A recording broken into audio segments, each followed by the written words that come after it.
ఈరోజే శుక్ర అమావాస్య ఎంతో పవిత్రమైన విశేషమైన రోజు. మరి ఇంతటి విశేషమైన రోజు ఈ కథను విన్నా, చదివినా, చెప్పినా, వినిపించినా జన్మల పాపాలు తొలగిపోతాయి, కోటి జన్మల పుణ్యం కలుగుతుంది, సకల శుభాలు కలుగుతాయి. ఎంతో విశేషమైన శుక్ర అమావాస్య రోజు ఏ కథను వినాలో ఇప్పుడు ఈ వీడియోలో తెలుసుకుందాం. జ్యేష్ఠ అమావాస్య శుక్రవారం రోజు రావడం వల్ల దీనిని శుక్ర అమావాస్య అని పిలుస్తారు. హిందూ మత విశ్వాసాల ప్రకారం జ్యేష్ఠ అమావాస్యకు ఎంతో ప్రాముఖ్యత ఉంది. ఈ పవిత్రమైన రోజున పూర్వీకులను స్మరించుకుంటూ పిండ ప్రదానాలు చేస్తారు. ఈ అమావాస్య కాలసర్ప దోషాల నుంచి బయటపడేందుకు ఎంతో విశిష్టమైన రోజు. ఈ కథ గరుడ పురాణంలోనిది. పూర్వం కృతయుగంలో వంగా అను దేశంలో బభ్రు వాహనుడు అనే రాజు ఉండేవాడు. అతనిది విశాలమైన రాజ్యం. సమర్థవంతమైన పరిపాలనతో తన రాజ్యాన్ని శత్రువుల బారిన పడకుండా రక్షిస్తూ ధర్మ మార్గాన పాలన సాగిస్తూ ఉండేవాడు. అతని యుగం కృతయుగం అంటే సత్యయుగం కదా. భూమికి 4 దిక్కులా సత్యమే వర్ధిల్లేది. అలాంటి కాలంలో సత్యానికే పాఠాలు చెప్పే విధంగా పాలన సాగించేవాడు బభ్రు వాహనుడు. బభ్రు వాహనుడు అంటే అర్జునుడి కొడుకు కాదు, కేవలం పేరుకు మాత్రమే బభ్రు వాహనుడు. అతని కాలంలో రోగులు లేరు, పాపాత్ములు లేరు, దొంగలు లేరు, హంతకులు లేరు. అద్భుతమైన పాలన మాత్రమే ఉండేది. ఒకరోజు బభ్రు వాహనుడు అడవికి వేటకు బయలుదేరాడు.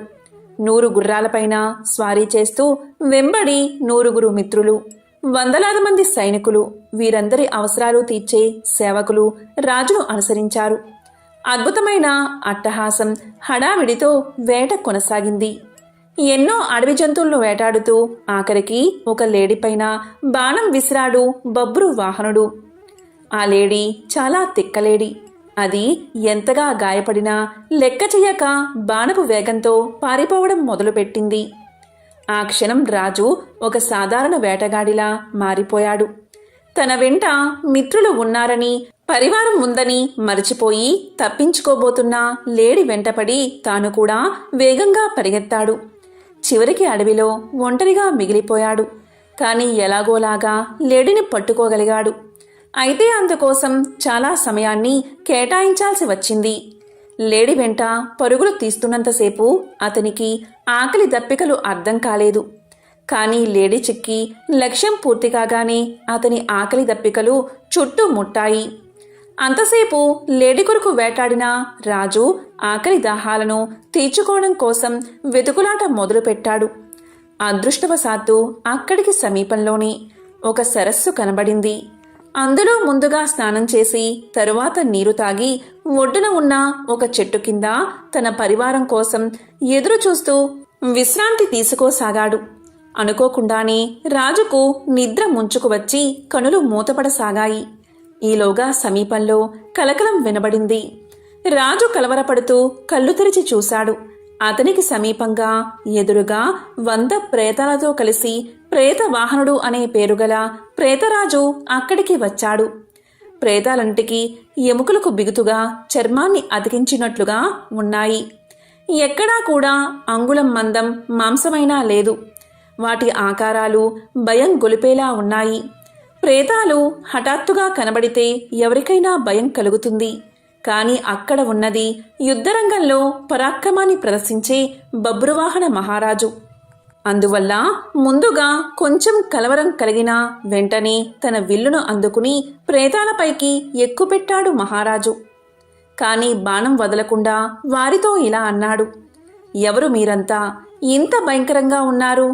ఎక్కడ్నుంచి వచ్చారు? మీ శరీర ఆకృతులు ఇంత వికృతంగా ఉన్నాయేమిటి అని అడిగాడు. అప్పుడు ప్రేతాల నాయకుడైన ప్రేత వాహనుడు రాజుతో ఇలా పలికాడు, మహారాజా, మీ దర్శన భాగ్యం వల్ల మాలో ప్రేతభావం నశించిపోయింది.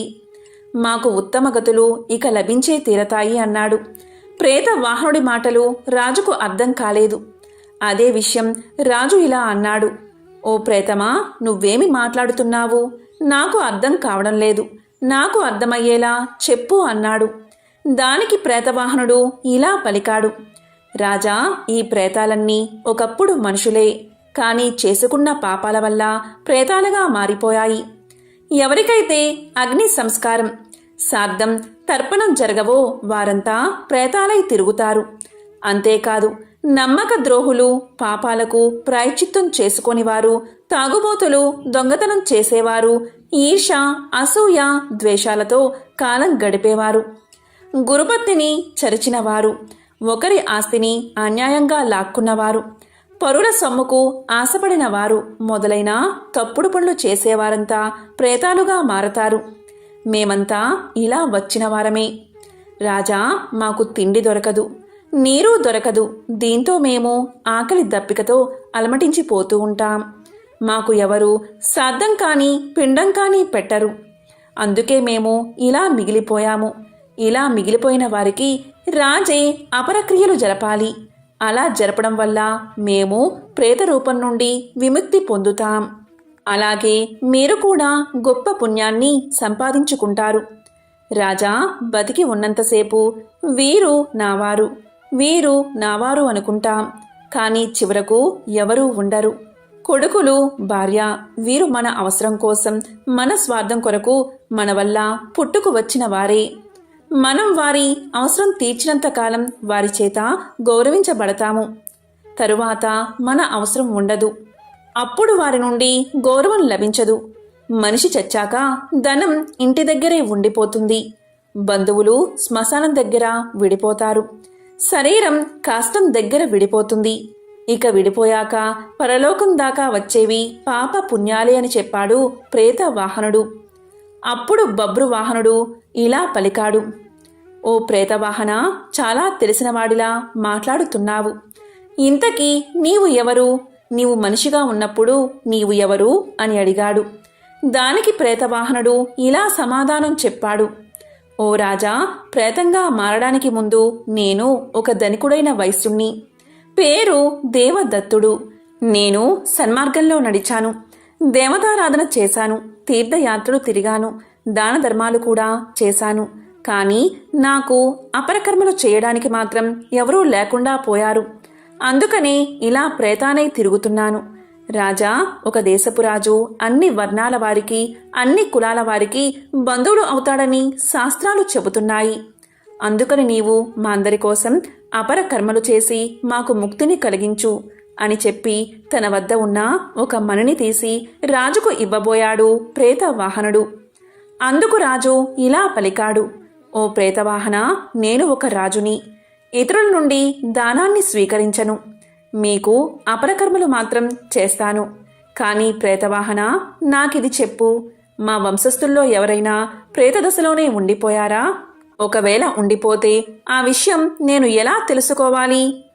వారికి ముక్తిని ఎలా కలిగించాలి అని అడిగాడు. దానికి ప్రేతవాహనుడు ఇలా చెప్పాడు: రాజా, మీ వంశంలోని వారు ఎవరైనా ప్రేతత్వంలా మిగిలిపోయి ఉంటే మీకు కారణం లేకుండానే కొన్ని కష్టాలు వచ్చి పడతాయి. దాంపత్య జీవితంలో అపశృతులు ఏర్పడతాయి. భార్యాభర్తలు పూర్తిగా ఆరోగ్యంగా ఉన్నా కూడా వారికి పిల్లలు పుట్టరు. స్త్రీలకు నెలసరి సమస్యలు నిరంతరం కలుగుతాయి. యవ్వనంలోనే ఆత్మీయ బంధువులు మరణిస్తారు. నడి వయసులోని వారు అనుకోకుండా మరణిస్తారు. ఉన్నట్టుండి ఆదాయం తగ్గిపోతుంది. అనుకోని విధంగా ఇల్లు తగలబడిపోతుంది. ఇంట్లో ఎప్పుడూ గొడవలు జరుగుతూ ఉంటాయి. కావాలనే అపవాదులు వచ్చి మీద పడతాయి. తీవ్రమైన జబ్బులు వస్తాయి. వ్యాపారం చక్కగా చేస్తున్నా కూడా లాభాలు మాత్రం రావు. వర్షాలు బాగా కురిసినా కూడా పంట చేతికి రాదు. ఇంటి ఇల్లాలే శత్రువులా తిరగబడుతుంది. కాబట్టి రాజా, ఇలాంటివి జరుగుతాయి. ఇవన్నీ అపారకర్మ చేయనందువల్ల ఆకలి బాధతో తిరిగే ప్రేతాల వల్లే జరుగుతాయి. కాబట్టి మన వంశం వారు ఎవరైనా ప్రేతాల్లా మారి తిరుగుతున్నారా అని ఇలా గుర్తించవచ్చు అని చెప్పాడు ప్రేతవాహనుడు. ఇదంతా విన్న తర్వాత బబ్రువాహన మహారాజు తన నగరానికి వెళ్లి ప్రేతాల విముక్తి కోసం శ్రాద్ధ అపరకర్మలు చేయించాడు. అంతటితో ప్రేతవాహనుడికి, అతనితో ఉన్న ప్రేతాలకు విముక్తి కలిగింది. వారంతా ఎంతో సంతోషంగా స్వర్గాన్ని చేరుకున్నారు. ఇది గరుడ పురాణంలోని కథ. పూర్వం సుమంతుడు అనే ఆశ్రమ విద్యార్థి ఒకరోజు అటవీ మార్గంలో వెళ్లాల్సి వచ్చింది. దురదృష్టం కొద్దీ అతను అడవిలో దారి తప్పిపోయి కొందరు ఆటవికులకు దొరికిపోయాడు. వారు అతన్ని బంధించి వాళ్ళ కులపెద్ద వద్దకు తీసుకుపోయారు. ఆ రోజు అమావాస్య, పైగా ఆదివారం. వారి కులదేవతకు బలివ్వడానికి చక్కని కుర్రోణ్ణి తీసుకువచ్చారని కులపెద్ద ఎంతగానో సంతోషించాడు. వారిని అభినందించి బలికి ఏర్పాట్లు చూడమని కులపెద్ద ఆజ్ఞాపించాడు. సుమంతునికి విషయమంతా అర్థమైంది. తనకు కీడు తప్పదని, చంపేస్తారని అర్థమైంది. ఇక తన పని అయిపోయినట్లే అని అనుకుని భయంతో వణికిపోతూ ఉన్నాడు. చుట్టూ చూస్తే బలి కోసం ఏర్పాట్లు చకచకా జరిగిపోతున్నాయి. అప్పుడు గురువుగారి మాటలు సుమంతుడికి గుర్తుకు వచ్చాయి. కష్ట సమయంలో ధైర్యాన్ని కోల్పోరాదని, ధైర్యంతో ఉంటే దేన్నైనా సాధించవచ్చని, ఆలోచిస్తే ఏదో ఒక ఉపాయం వస్తుందన్న మాటలు గుర్తుకు వచ్చాయి. ఇక ధైర్యం తెచ్చుకుని ఎలాగైనా ఆటవికుల చెర నుండి బయటపడే తీరాలని సుమంతుడు నిర్ణయించుకున్నాడు. ఇక కాస్త ప్రశాంతంగా సుమంతుడు ఆలోచించాడు. కాసేపటికి ఒక మెరుపులాంటి ఉపాయం తట్టింది సుమంతునికి. ఎదురుగా పెద్ద సమస్య ఉన్నప్పుడు బుర్ర ఎవరికైతే సరిగ్గా పనిచేస్తుందో వారే విజేతలు కాగలరని గురువుగారి మాటలు గుర్తుకు తెచ్చుకుని ధైర్యం పుంజుకున్నాడు సుమంతుడు. బలి కోసం ఏర్పాట్లు పర్యవేక్షిస్తున్న ఆటవికుల పెద్దతో సుమంతుడు ఇలా అన్నాడు. అయ్యా, నన్ను బలివ్వమని ఆ దేవత మీకు చెప్పిందా అని అడిగాడు. దానికి కులపెద్ద ఇలా అన్నాడు. లేదు, రాతి విగ్రహం ఎక్కడైనా మాట్లాడుతుందా? మనమే భక్తితో అమ్మవారికి బలి సమర్పించి చల్లగా చూడమని మొక్కాలి అని బదులు చెప్పాడు కులపెద్ద. దానికి సుమంతుడు ఇలా అన్నాడు. అదేమిటి, మీ దేవత మీతో మాట్లాడదా? ఎంతో విడ్డూరంగా ఉందే. ఏదో తప్పు చేసి ఉంటారు మీరు, అందుకే మీతో మాటలు మానేసింది అమ్మవారు అన్నాడు. దాంతో కులపెద్ద కలవరంగా చూశాడు. అదే అదనుగా సుమంతుడు మరింత ధైర్యం తెచ్చుకుని ఇలా అన్నాడు. మీతో మాట్లాడడం లేదు కాని నాతో మాట్లాడుతుంది అమ్మవారు. అదే విచిత్రమన్నాడు. ఆ మాటలు విన్నా అక్కడ ఉన్నవారంతా ఒక్కసారిగా తుళ్లిపడ్డారు. దీంతో కులపెద్ద కాస్త తేరుకుని, ఏమిటి, మా దేవత నీతో మాట్లాడుతుందా? అది మేము నమ్మాలా అని వెటకారంగా అడిగాడు. దానికి ఇంకొక ఆటవికుడు, మేము అడవిలో ఉంటాం కదా అని మరీ తెలివి తక్కువగా అంచనా వేయకు మమ్మల్ని. నీ ఎత్తుగడా మాకు తెలుసులే అని ఆటవికుడు అన్నాడు. దానికి సుమంతుడు, అదేమీ లేదు, నేను నిజమే చెప్తున్నాను అని తెలియచేశాడు. దానికి కులపెద్ద, ఏం మాట్లాడిందో చెప్పు అని ప్రశ్నించాడు. దానికి సుమంతుడు, నన్ను తనకు బలి ఇవ్వద్దని, అలా చేయడం వల్ల తను సంతోషించను సరికదా, కోపగిస్తానని మీతో చెప్పమంది అన్నాడు. అతను ఆత్మవిశ్వాసం కోల్పోకుండా నిబ్బరంగా పలికేసరికి కులపెద్ద ఆలోచనలో పడ్డాడు. సుమంతుని మాటలకు అందరూ పగలబడి నవ్వుతూ, ఈ సమయంలో ఎవరైనా ఇలాగే మాట్లాడతారు. నీ మాయ మాటలు మేము నమ్మం. బలి జరిగే తీరుతుందని అందరూ ముక్త కంఠంతో పలికారు. కాని సుమంతుడు ధైర్యం కోల్పోలేదు. ఈ సమయంలో బెదిరితే చావు తప్పదని గ్రహించి వారితో సుమంతుడు ఇలా అన్నాడు. దయచేసి అరవకండి, అమ్మవారు ఏదో చెప్తుంది, నన్ను విననివ్వండి అని ఆజ్ఞాపించినట్లుగా ధైర్యంగా గంభీరంగా చెప్పాడు. దాంతో ఆటవికులంతా ఒక్కసారిగా నిశ్శబ్దంగా ఉండిపోయారు. ఇక సుమంతుడు చెవిపై చెయ్యి పెట్టుకుని వింటున్నట్లుగా నటిస్తున్నాడు. మధ్య మధ్యలో సరేనమ్మా సరేనమ్మా అంటూ శ్రద్ధగా వింటున్నట్లుగా నమ్మించాడు. ఇక పరుగున వెళ్లి విగ్రహం యొక్క పాదాల మీద పడి నమస్కారం చేసి వెనక్కి వచ్చి నిలబడ్డాడు. చుట్టూ ఉన్నవారికి అంతా అయోమయంగా ఉంది. విడ్డూరంగా చూస్తున్నారు ఆ జనం. నిజంగా తల్లి అతనితో మాట్లాడిందా అని అనుమానంలో పడ్డారు. ఇక సుమంతుడు కుల పెద్దవైపు తిరిగి, అయ్యా, తల్లి చెప్పిన మాటలు మీతో చెప్తున్నాను. ఈరోజు పట్టపగలు కొంత సమయం రాత్రిగా మారితే నన్ను విడిచిపెట్టమని, లేకుంటే బలి ఇవ్వమని చెప్పింది తల్లి. తల్లి మాట ప్రకారం కొంతసేపు వేచి చూడండి. ఆమె చెప్పిన ప్రకారం జరగకపోతే నేనే స్వయంగా బలిపీఠం ఎక్కుతాను అనగానే కులపెద్ద సరే అన్నాడు. కులపెద్ద మళ్ళీ ఇలా అన్నాడు. ఈ విషయం మాలో ఎవరికీ చెప్పకుండా నీతోనే ఎందుకు చెప్పింది అమ్మవారు అని ప్రశ్నించాడు.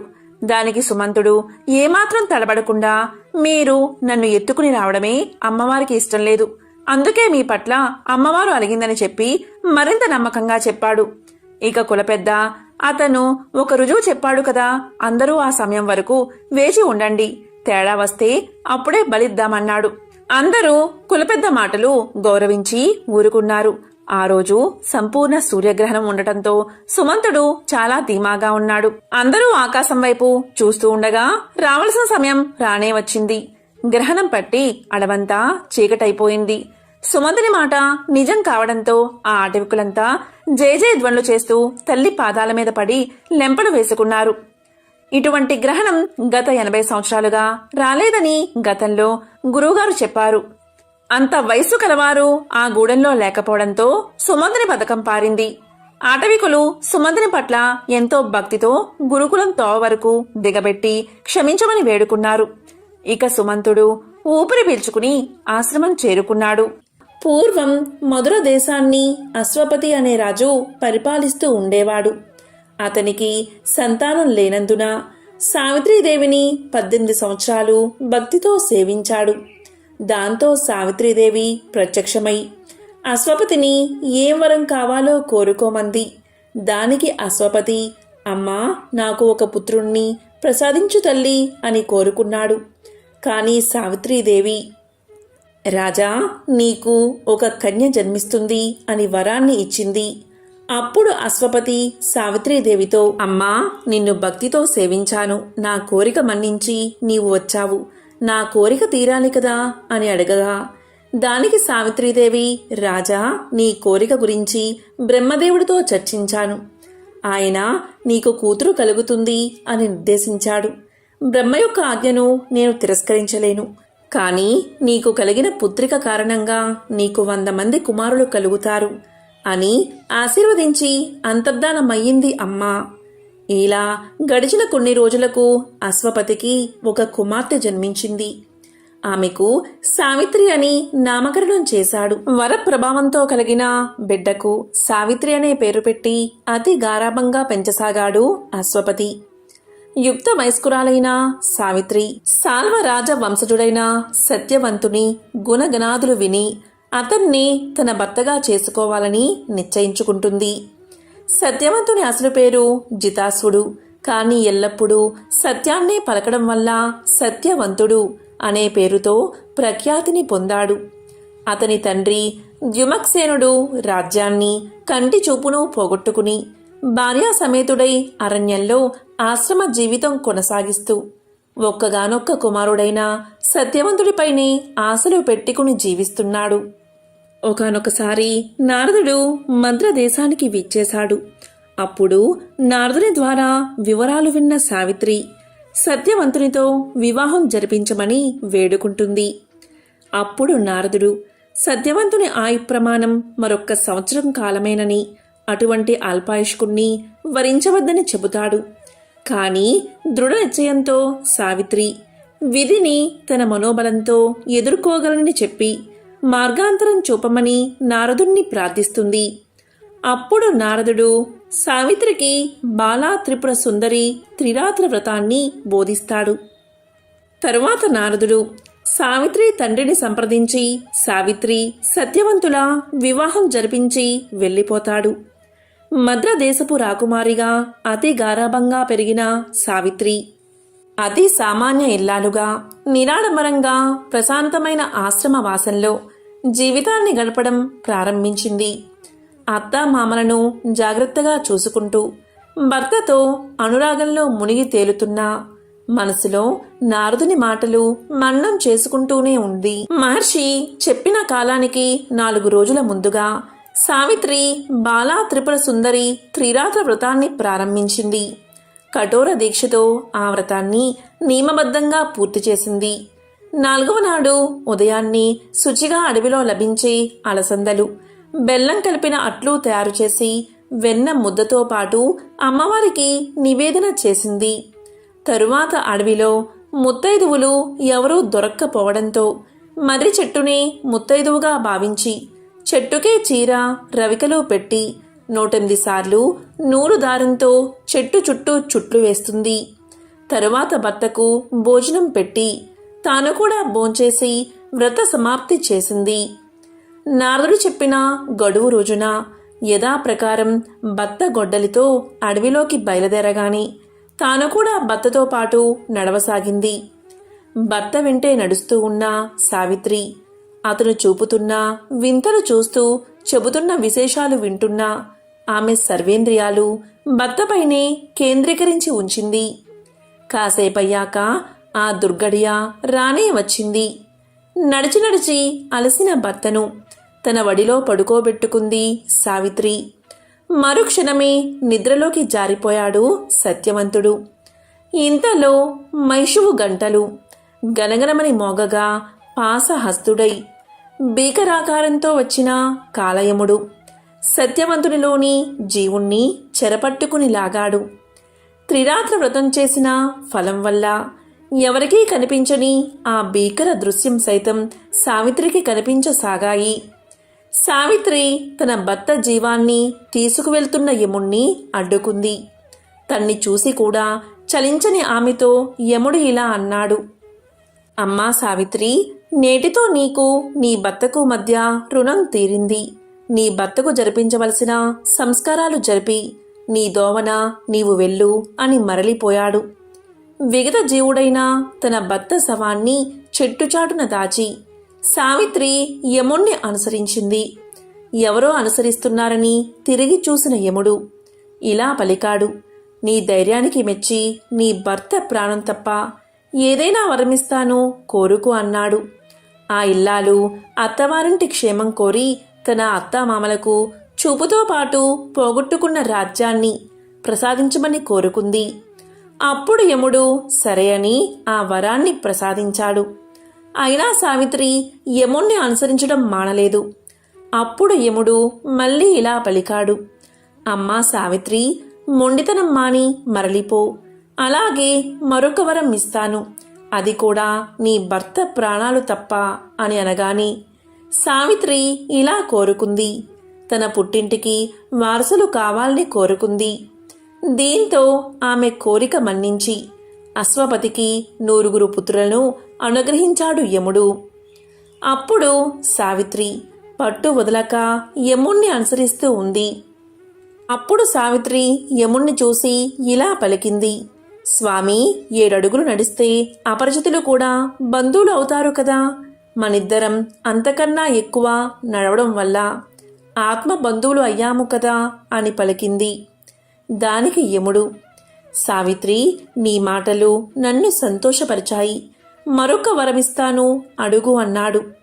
అప్పుడు సావిత్రి, స్వామి, మీరు ఈసారి ఎట్టి నిబంధనలు విధించలేదు కాబట్టి నా సౌభాగ్యాన్ని నాకు ప్రసాదించండి అని వినమ్రంగా చేతులు జోడించి కోరింది. దానికి యముడు ఆమె వినయ విధేయతలను సమయస్ఫూర్తిని మెచ్చుకుని సత్యవంతుణ్ణి పునర్జీవితుణ్ణి చేసి వారిద్దరినీ దీవించాడు. ఇది వట సావిత్రి వ్రత కథ. కనుక ఓ ధర్మరాజా, పతివ్రత అయిన ద్రౌపది కూడా నీకు సావిత్రి మాదిరిగానే సకల శుభాలు చేకూరుస్తుంది అని చెప్పి మార్కండేయుడు తన ఆశ్రమానికి వెళ్ళిపోయాడు. అన్నదాన మహిమను తెలిపే ఈ కథ ఎంతో విశేషమైనది. పూర్వం ఒక బ్రాహ్మణుడు ఉండేవాడు. వేలగాని వేళ తన ఇంటికి ఎవరు వచ్చినా వాళ్లను తను ఎరగకపోయినా సరే ఆదరించి భోజనం పెట్టేవాడు. ఒకవేళ ఇంటికి ఎవరూ రాకపోతే వీధి వెంట పోయి వాళ్ళని పిలిచి అన్నం పెట్టేవాడు. ఇలా చాలా కాలం జరిగాక ఒకనాడు ఆయనకు అన్నదానం వల్ల వచ్చే పుణ్యం ఎలాంటిదో తెలుసుకోవాలని బుద్ధి పుట్టింది. ఎవరిని అడిగినా చెప్పలేకపోయారు. ఒక ఆయన ఇలా అన్నాడు, అన్నదాన మహిమ చాలా గొప్పది. దాన్ని వర్ణించాలి అంటే కాశీ అన్నపూర్ణకు తప్ప ఇతరులకు సాధ్యం కాదు. మీకు తెలుసుకోవాలని ఉంటే స్వయంగా ఆ అన్నపూర్ణాదేవిని అడిగి తెలుసుకోండి అని సలహా ఇచ్చాడు. అన్నపూర్ణ అంటే కాశీ విశ్వేశ్వరుని భార్య అయిన పార్వతీదేవి అన్నమాట. ఆవిడకు కూడా అన్నదానం అంటే ఎంతో ఆసక్తి. అందుకనే కాశీలో ఎవరికీ అన్నం లేకుండా పోదు. మన బ్రాహ్మణుడు కాశీ వెళ్ళి గంగా ఒడ్డున కూర్చుని పార్వతీదేవి గురించి గాఢంగా తపస్సు చేశాడు. దేవి అతని తపస్సుకు మెచ్చుకుని ప్రత్యక్షమై ఇలా పలికింది, నీకేం కావాలి బ్రాహ్మణుడా అని అడిగింది. వెంటనే బ్రాహ్మణుడు సాష్టాంగ నమస్కారం చేసి ఇలా అన్నాడు: అన్నపూర్ణాదేవి, నాకేమీ కోరిక లేదు. కానీ అన్నదాన మహిమ ఎటువంటిదో తెలుసుకోవాలని తపస్సు చేశాను. ఈ సంగతి మీరే చెప్పాలి కానీ ఇతరుల వల్ల కాదు అని తన మనస్సులోని ఉద్దేశం వెల్లడించాడు. అప్పుడు దేవి అతనితో ఇలా పలికింది: నీకు అన్నదాన మహిమ తెలియాలి అంటే నేను చెప్పడం కాదు, అది నీవు తెలుసుకునే ఉపాయం చెబుతాను విను. హమవత్ పర్వతం దగ్గర హమవతమని ఒక పట్టణం ఉంది. ఆ పట్టణాన్ని ఏలుతున్న రాజుకి పిల్లలు లేరు. నువ్వాయన దగ్గరకు వెళ్ళి ఆయనకి కొడుకు పుట్టాలని దీవించు.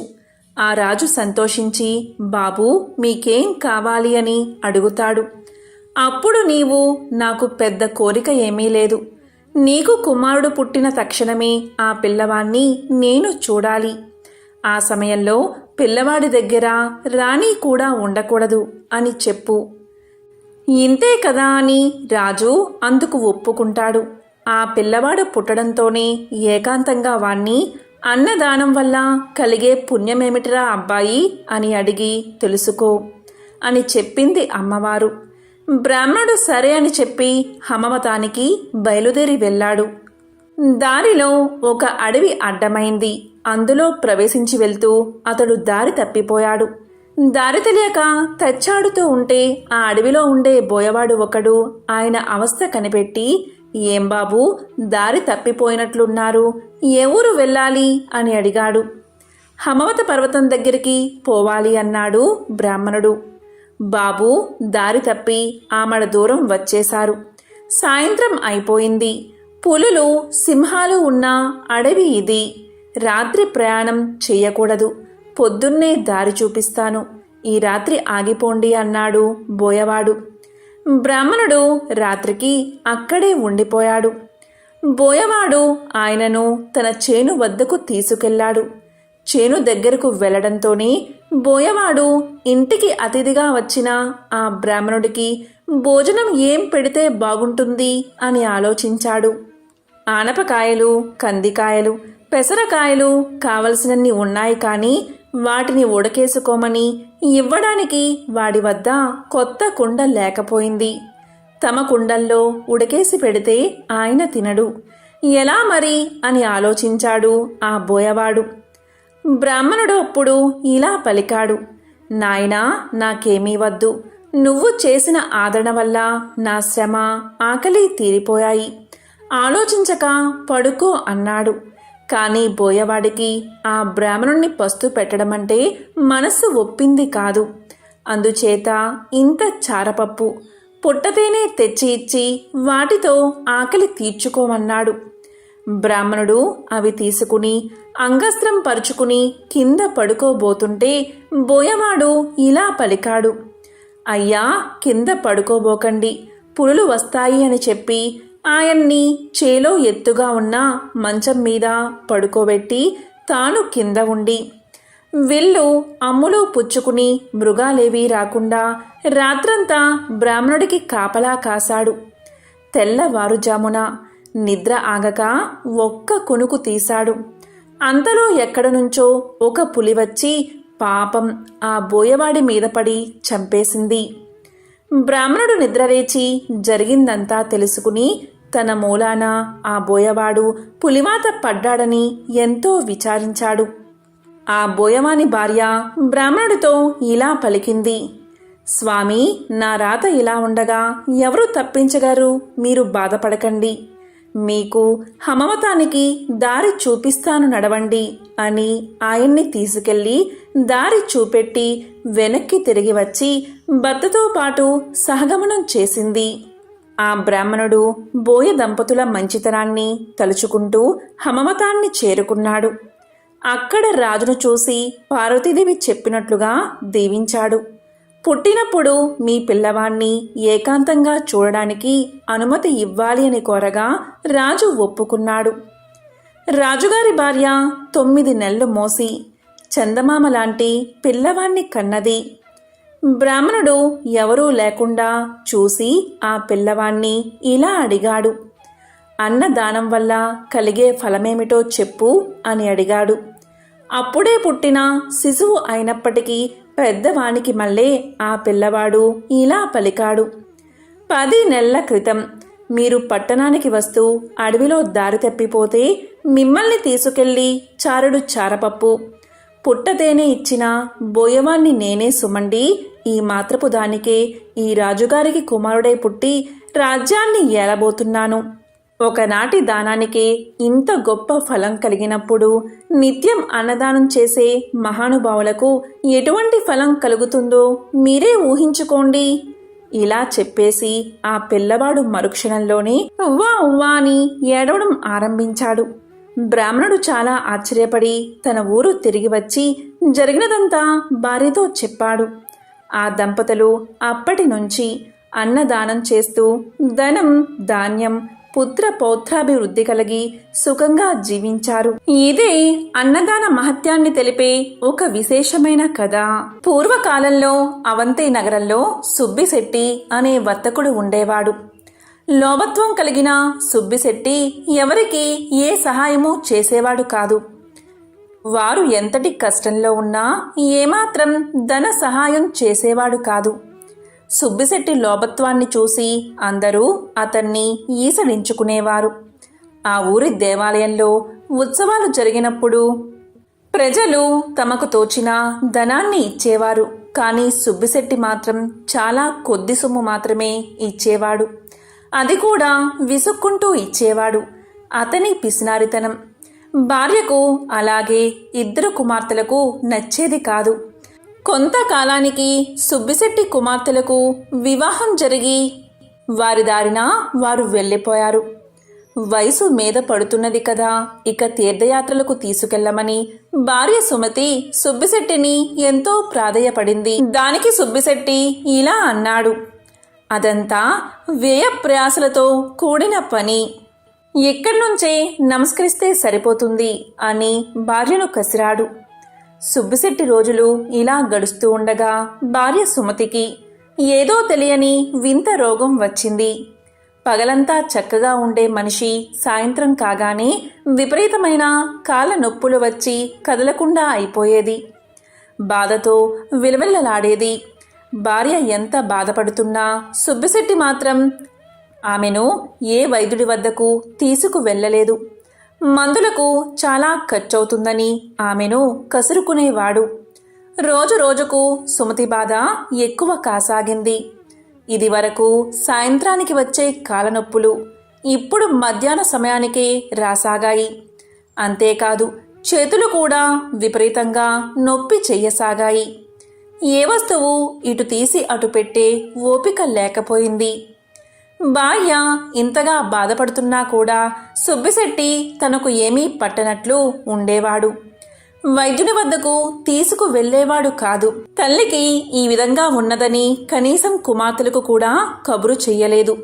చెబితే వారందరూ కుటుంబాలతో సహా వచ్చి ఇంట్లో తిష్ట వేస్తారని, దానివల్ల ఎంతో డబ్బు ఖర్చవుతుందని భార్య సుమతినే ఈసడించుకునేవాడు.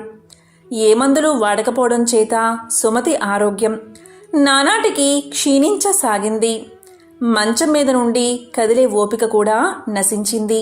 చూపు మందగించింది. ఆ విధంగా ఎన్నో బాధలు పడి చివరకు ఒకరోజు సుమతి చనిపోయింది.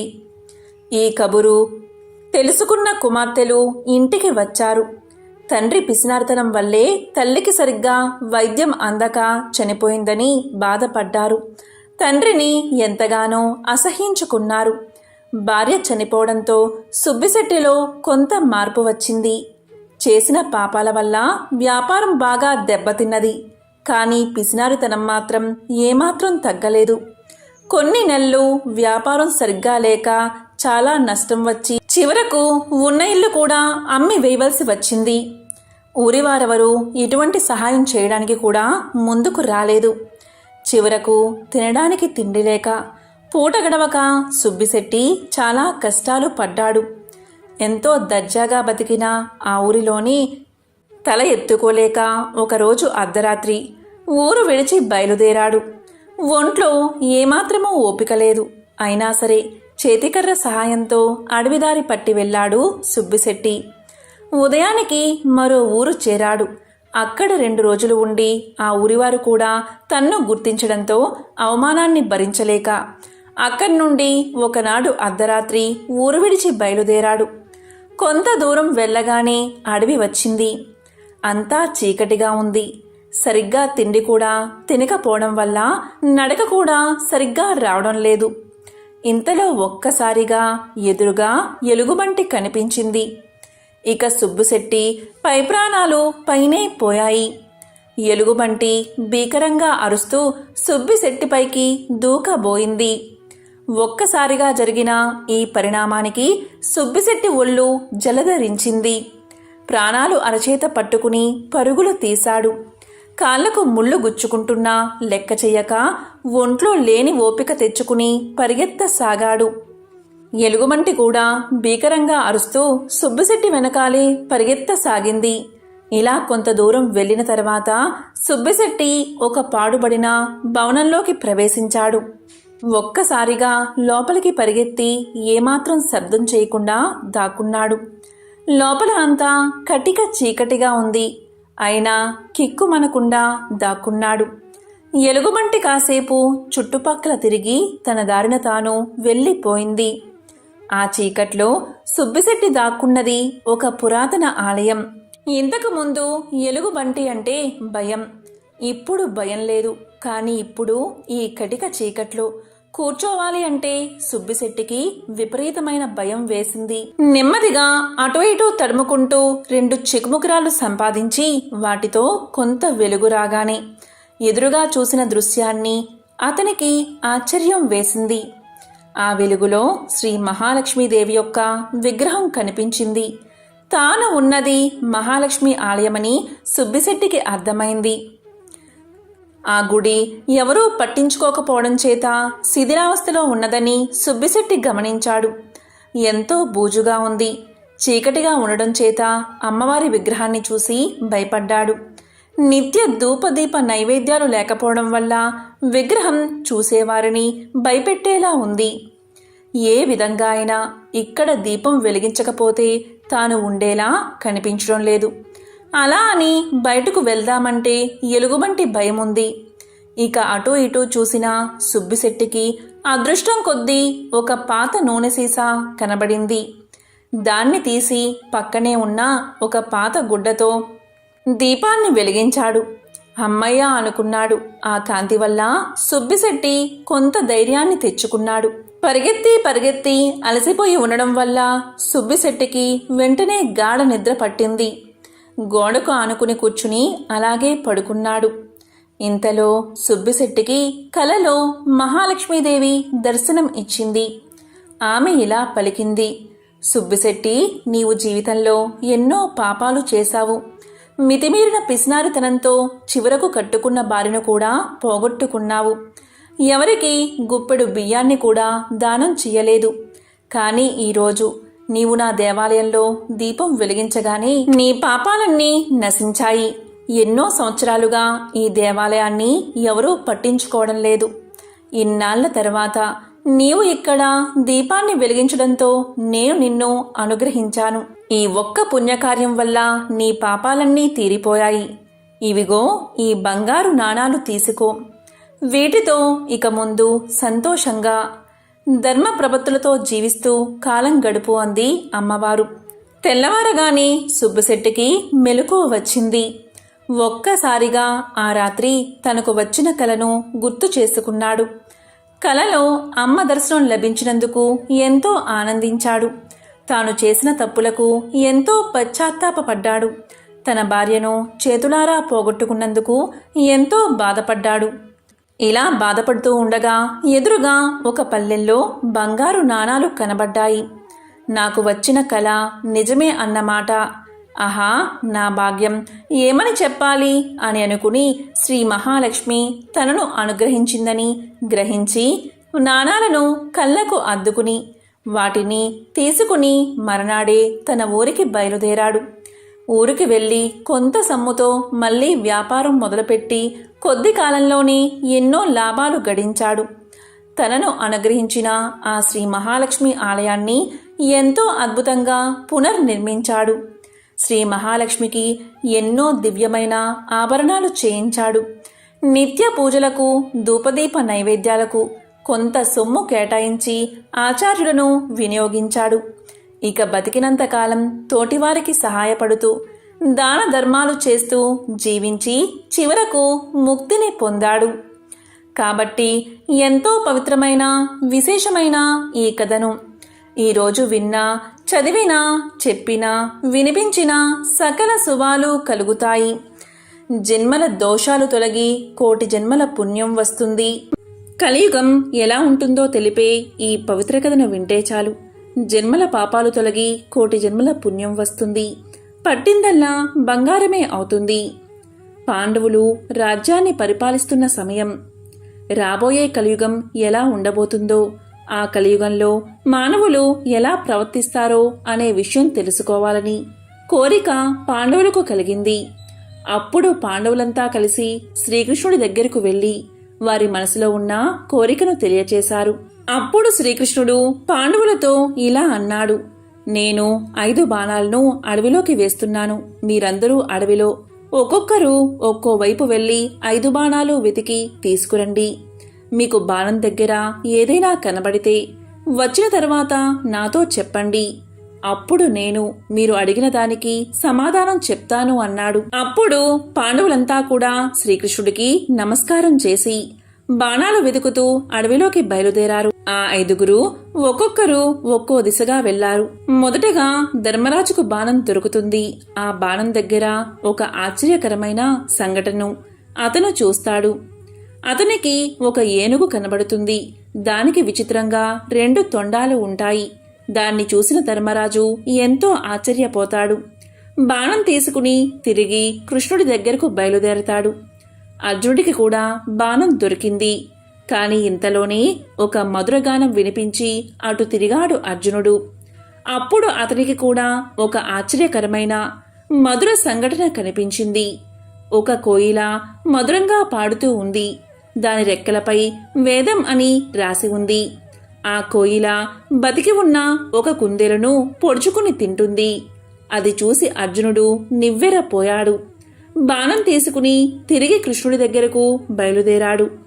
ఇక భీముడికి కూడా బాణం దొరికిన చోట ఒక ఆశ్చర్యకరమైన సంఘటన కనబడింది. అది ఏంటి అంటే నిండుగా నీళ్లు ఉన్న 7 బావులు కనిపించాయి. ఆ బావుల మధ్య ఒక ఎండిపోయిన బావి కూడా కనిపించింది. నిండుగా నీళ్లు ఉన్న 7 బావుల మధ్యలో ఉన్న ఆ బావిలో నీళ్ళెందుకు లేవు, ఎందుకు పడలేదు అని ఆశ్చర్యపోయాడు భీముడు. వెంటనే బాణం తీసుకుని తిరిగి శ్రీకృష్ణుడి దగ్గరకు బయలుదేరాడు. మరోవైపున నకులుడికి కూడా బాణం దొరికిన చోట ఒక వింత సంఘటన కనబడింది. అది ఏంటి అంటే ఒక ఆవు అప్పుడే పుట్టిన తన లేగదూడను గాయాలు అయ్యేలాగా విపరీతంగా నాకుతుంది. చుట్టూ ఉన్న జనం అతి కష్టం మీద ఆవు దూడలను విడదీశారు. అది చూసి నకులుడికి ఆశ్చర్యం వేసింది. నకులుడు కూడా బాణాన్ని తీసుకుని శ్రీకృష్ణుడి దగ్గరకు బయలుదేరాడు. ఇక సహదేవునికి బాణం దొరికిన చోట ఒక సంఘటన కనిపించింది. అదేంటి అంటే ఒక పర్వతం పైనుంచి ఒక పెద్ద బండరాయి దొర్లుతూ వస్తూ దారిలో ఉన్న చెట్లు అన్నిటినీ పడేస్తుంది. పెద్ద పెద్ద వృక్షాలు కూడా దాన్ని వేగాన్ని ఆపలేకపోయాయి. కాని ఆ రాయి దొర్లుతూ వచ్చి ఒక చిన్న మొక్క దగ్గర ఆగిపోయింది. అది చూసిన సహదేవుడికి ఏమీ అర్థం కాలేదు. బాణాన్ని తీసుకుని కృష్ణుడి దగ్గరకు బయలుదేరాడు. తరువాత పాండవులందరూ ఒక దగ్గర చేరి తాము చూసిన విషయాలను శ్రీకృష్ణుడికి చెప్తామని అతని దగ్గరకు బయలుదేరారు. పాండవులందరూ కలిసి శ్రీకృష్ణుడి దగ్గరకు చేరి అతనికి నమస్కారం చేశారు. అప్పుడు కృష్ణుడు పాండవులతో మీరు చూసిన విషయాలు ఏంటో చెప్పండి అన్నాడు. అప్పుడు మొదటిగా ధర్మరాజు ఇలా చెప్పాడు: కృష్ణ, నేను బాణం దగ్గర మొట్టమొదటిసారిగా 2 తొండాలు కలిగిన ఏనుగుని చూశాను. దాన్ని చూసిన వెంటనే నాకు చాలా ఆశ్చర్యం కలిగింది. ఎందుకు ఏనుగుకు 2 తొండాలు ఉన్నాయి అని అడిగాడు. ఇలాంటి వింతను నేను ఎప్పుడూ చూడలేదు కృష్ణ, దాని గురించి వివరించి చెప్పు అని అడిగాడు. దానికి కృష్ణుడు ధర్మరాజుతో ఇలా చెప్పాడు: ఓ ధర్మరాజా, నీకు కనిపించిన ఈ దృశ్యానికి కలియుగానికి సంబంధం ఉంది. కలియుగంలో మానవులు రెండు ముఖాలు ఉన్నట్లుగా ప్రవర్తిస్తారు.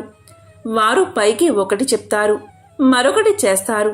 వారు బయటకు ఒక విధంగా చెప్పి లోపల మనసులో మాత్రం వేరే విధంగా ఆలోచిస్తారు. కలియుగంలో వీరి రాజ్యమే నడుస్తుంది. మనిషి ఒక్కడే అయినా ఆలోచన మాత్రం రెండు రకాలుగా చేస్తాడు. వీరితో చాలా జాగ్రత్తగా ఉండాలని చెబుతాడు.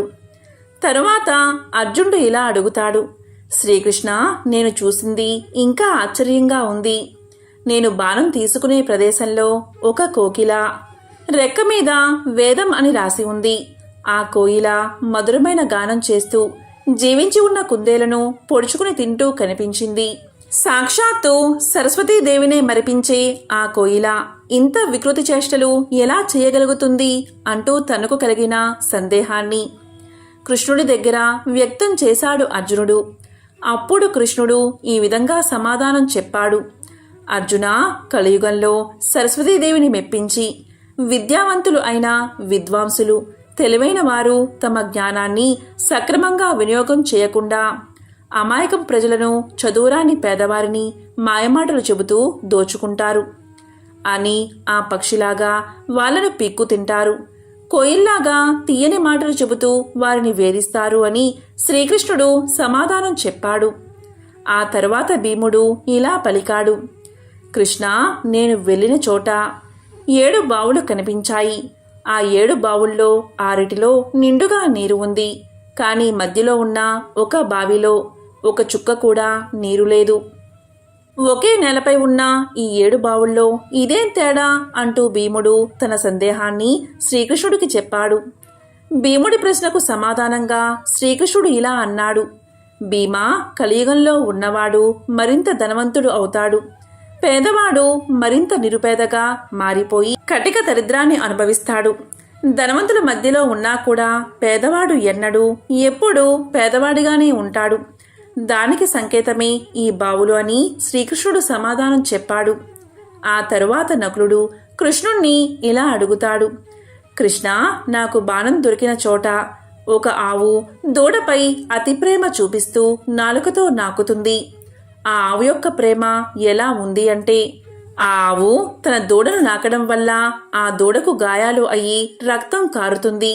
ఏంటి ఈ విపరీతమైన ప్రేమ అని అడగ్గా కృష్ణుడు ఇలా చెప్పాడు, కలియుగంలోని తల్లిదండ్రులకు పిల్లల మీద అధిక ప్రేమ ఎక్కువ.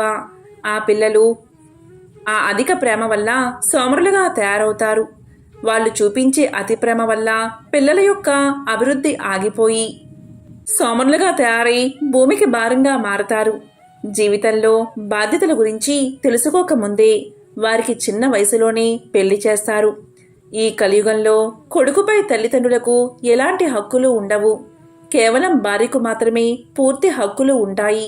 కలియుగంలో తల్లిదండ్రులు పిల్లలపై చూపే అతి ప్రేమకు ఆవు దూడలు చిహ్నాలు అని సమాధానం చెప్పాడు కృష్ణుడు.